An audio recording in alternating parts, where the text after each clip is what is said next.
If you're thinking about taking your smartphone or action cam video to the next level, you're probably thinking about a camera stabilizing gimbal. The Zhiyun Smooth Q is a good, quality, fairly inexpensive way to get into the gimbal enhanced video business.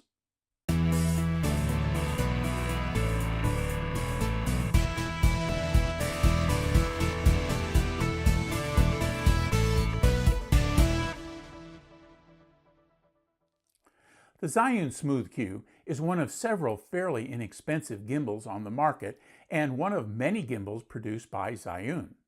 This is my second Zhiyun model and I found them to be pretty solid. The Smooth Q is designed for smartphones. With the excellent quality of smartphone video nowadays and the fact that lots of people have one in their pocket, it's no wonder that smartphone gimbals are so popular. With outdoor run-and-gun shooting, a gimbal can turn your so-so video into a compelling story. The first couple of generations of these small electronic gimbals were focused on action cameras like the GoPro. In fact, you had to be careful when getting one of these to ensure that its mounting bracket would fit your camera. With the growing popularity and quality of smartphone video, it was only natural that gimbals for smartphones would emerge. One of the nice things about this gimbal is that you can get a lightweight metal bracket that will fit in the smartphone grip while holding an action cam. This allows you to use either depending on what you brought with you or to best deal with a particular video shot's requirements. Let's look at the new Smooth Q out of the box and do some shooting to see how it works. I'll be using a Galaxy S8 both handheld and with the Smooth Q, so you can see the difference along with a brief overview of the Smooth Q's operating modes. Let's start with a quick unboxing and setup demo. So here's the box that the Smooth Q comes in. It's got a picture of it, a little black dot on the front to signify that it's the black version. It comes in a couple of different colors, including gray and rose gold. Across the back, it's just got some basic information, pretty typical retail box. So let's see what's inside. First, it has this kind of rubbery hard case that the gimbal is in. We'll take a better look at that here in just a second. It comes with a USB cord that can be used for a couple of things. One, you can use it to charge the gimbal itself, or you can plug this into the bottom of the gimbal here, the A side of this USB port, and this into your phone, for example, so you can actually power the phone or the camera from the battery that comes in the stabilizer itself.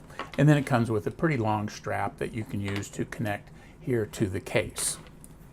As you can see, the gimbal fits in the case very well, and you bring it out, and it's got a kind of a hard polymer arms and action motor housings and so forth, a smartphone style clamp that is spring-loaded that you can just spread apart to put your smartphone in. There's also third-party options to put a metal plate in there that is about the size of a smartphone with a hole in one side that you could fit an action camera in, so that you could actually use this stabilizer with both your smartphone or an action cam, which adds to the flexibility. The grip itself is kind of a hard plastic. It's got an ergonomic feel to it, so it feels pretty good in your hand. And then the control buttons are easy reach within your thumb. An on-off button, a wide and zoom if you have your camera connected to the stabilizer through the camera app. A mode change button. There are 3 modes for this particular stabilizer, and then a joystick that will move the stabilizer around a little bit in one of the modes. And so the other thing of note on this stabilizer, while we're just in the unboxing phase, is that this screw right here is used to balance it. You know, when you have your phone on it, you need to have the center of gravity over the top of these motors so it doesn't have to work so hard or strain the motors. And so rather than adding weights, with earlier versions sometimes had to do, you mount your phone in here, move this bar after loosening this nut to get an almost perfect balance, tighten the nut, and then when you turn the stabilizer on, you're able to bring the stabilizer into use without an undue amount of effort for the motors. So here I've got a smartphone, and so let me give you an idea what that process looks like. So you have the gimbal down, not turned on, by the way, it's turned off. You stretch the spring to mount the smartphone up against the edge, and then you hold the gimbal up, and you can see in this case it droops a little to one side. We want it better balanced than that. And so I'm going to take the screw here, loosen the balancing screw, which is over here. I'm going to pull it out just as little as I can, about 1 millimeter. Tighten the screw back up and see what kind of balance I have. And as you can see, that balance is pretty good. Not too bad. So with the device balanced pretty close, I'm just going to turn on by pressing the red button here on the handle. Hold it for 3 seconds, and the gimbal comes to life, and it'll do all of its magic gimbal stuff. So we'll look at this and some outside footage with a better camera angle here. But that's the easy setup and mounting for this particular gimbal. So in this case, I've just powered the stabilizer on. I've got my camera mounted, and it comes in what's called the pan follow mode. And what that allows me to do is to move the camera or the stabilizer, and you can see how the kind of follows along slowly, and it'll eventually catch up, which allows for a nice smooth pan, more stable than what you could do just holding it in your hand. If I press the mode button twice, it comes into the lock mode, and you may have seen it move. I can change the direction of the camera a little bit using the little thumb joystick here. There's the tilt. I don't know if you could see it move or not. But in this case, it's going to follow me, and so the motors are pretty much all unlocked. And so if I bring the camera down, it follows me down. If I bring the camera up, it follows me up, but it does so in a smooth way. And as before, if I go from side to side, it'll follow me from side to side, again, producing a nice smooth pan. And then another double click on the mode button goes into just the following mode, in which case, wherever I move the gimbal, the camera stays pointed. So in this case, it's pointed out over there. So if I move this way, the camera moves that way. If I move this way, the camera stays pointed at that point out over there. If I lower it, the camera again stays pointed at that point out there. Or if I raise it, still the camera points that way out over there. So those are the 3 modes: the pan, follow, the lock, and the following mode. If you've looked at any of my other camera reviews, you'll know this is in the green belt behind my house. And we've got the gimbal on the pan following mode, which means if I do a turn,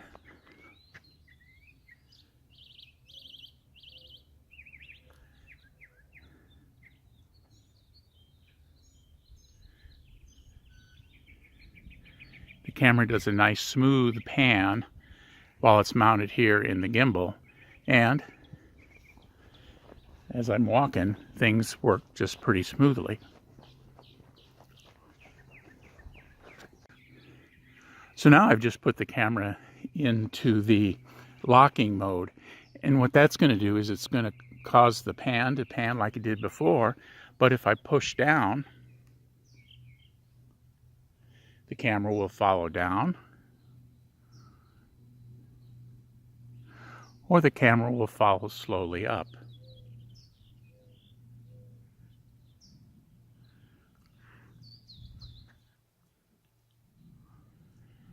For a nice, smooth look. Next, we'll put it in the 3rd mode, which is the following mode.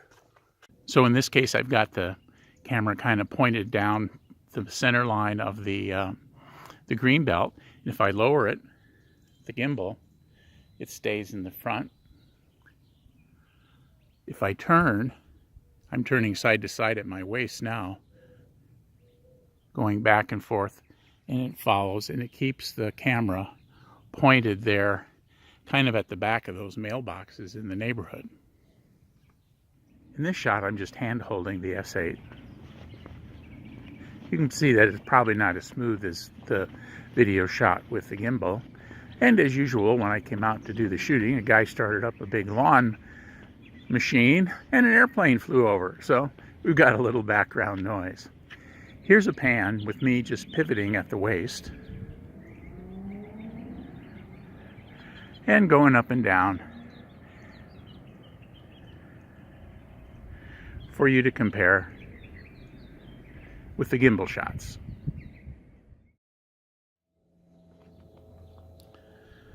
So now I've got the gimbal in the pan following mode, so I can take a little bit of the bounce out of my arms here. I'm going to turn around.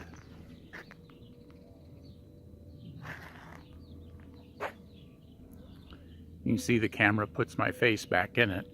I'm using the rear-facing camera on my Galaxy S8, which means that if you were doing a kind of a tour, you could put the camera on yourself, you could walk around, describe what it was that you were looking at, out in the woods, at a park, in a botanical garden, you know, whatever it is that you like to do.